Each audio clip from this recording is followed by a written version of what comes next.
Welcome to Pop History. This is May 1981. Here we go. On May 1st, American Airlines launched AAdvantage, the first program for a major airline that rewarded frequent flyers.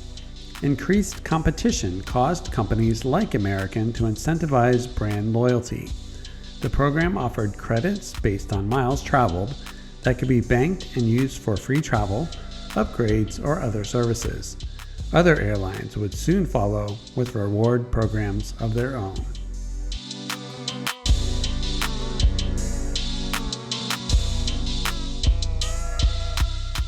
Also on May 1st, top American tennis player Billie Jean admitted to having an intimate relationship with her former secretary Marilyn Barnett. The acknowledgement came after a lawsuit filed by Barnett against the tennis star became public, making King the first big-name female professional athlete to come out. Though she remained married to her husband for almost 6 more years, the admission cost her over $2 million in endorsements.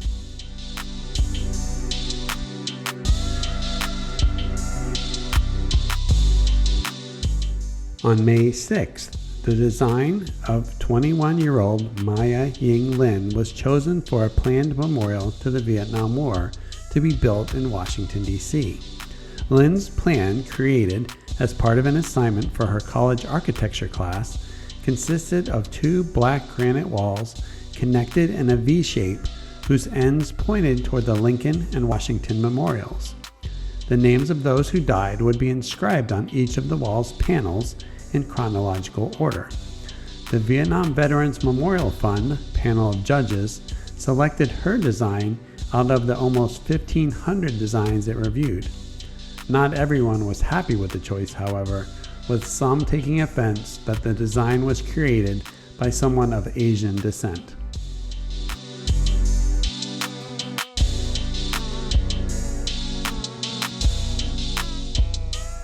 On May 7th, stand-up comedian Jerry Seinfeld performed on The Tonight Show with Johnny Carson. This appearance was the first time the comedian performed for a national audience. Prior to that, Seinfeld's only appearance on national television had been on 3 episodes of the TV comedy Benson the year before.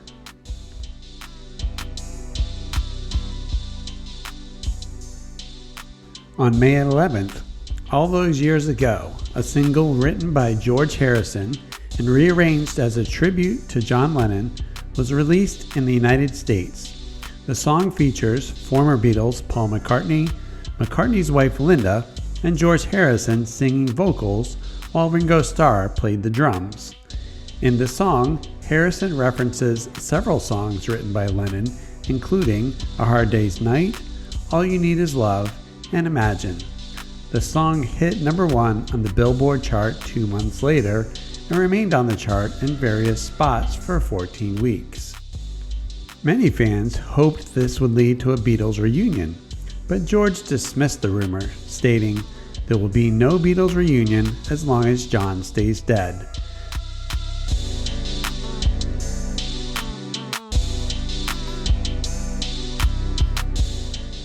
On May 13th, Pope John Paul II was shot and critically wounded as he was passing through St. Peter's Square, blessing the crowds from his Pope-mobile.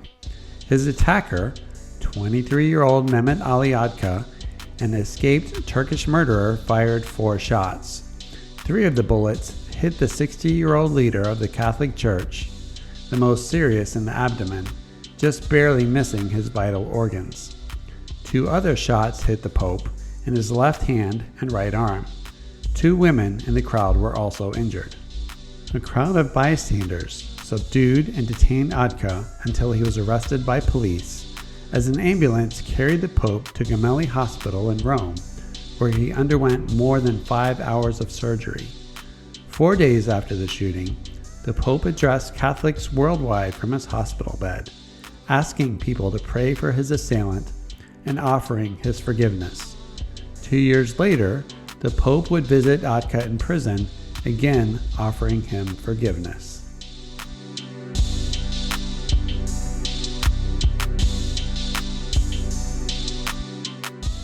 On May 15th, the made-for-television movie Harlem Globetrotters on Gilligan's Island aired on NBC. This was the third time that most of the cast of the mid-1960s sitcom Gilligan's Island was reunited since the original show had ended in 1967. In both of the two previous movies, as well as this one, Tina Louise did not appear as Ginger, the character played by a different actress each time.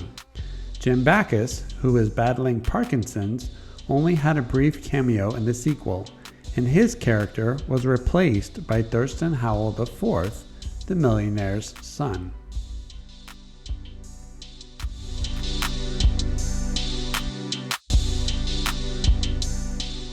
On May 18th, Diana Ross signed on with RCA Records, leaving Motown Records, her label for the previous 20 years. Ross originally became famous as the lead singer of the Supremes, the most successful of Motown's artists throughout the 1960s. She later left the Supremes, releasing her first solo album in 1970, with a string of successes that followed. RCA's offer of $20 million was the most lucrative recording contract in history at that time, and when Motown could not match it, Ross switched labels. Today, in 2022, that deal is worth the equivalent of about $62 million.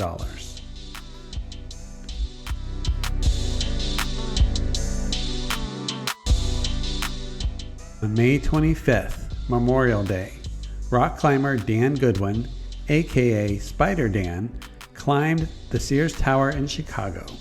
Dressed as Spider-Man and using climbing hooks, suction cups, and ropes, Goodwin reached the top of the nearly 1,500-foot high skyscraper in just under 7.5 hours. Goodwin faced both high winds and authorities who tried to stop him by lowering firefighters on a window-washing scaffold.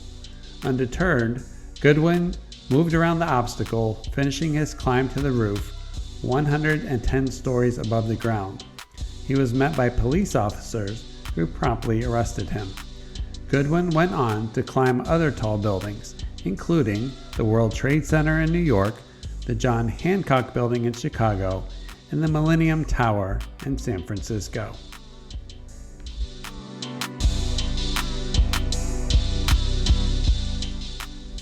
That wraps up our look at pop history from May 1981. Keep an eye out for our next episodes coming soon. For now, as always, thank you for watching and joining us in this stroll through our memories from 1981.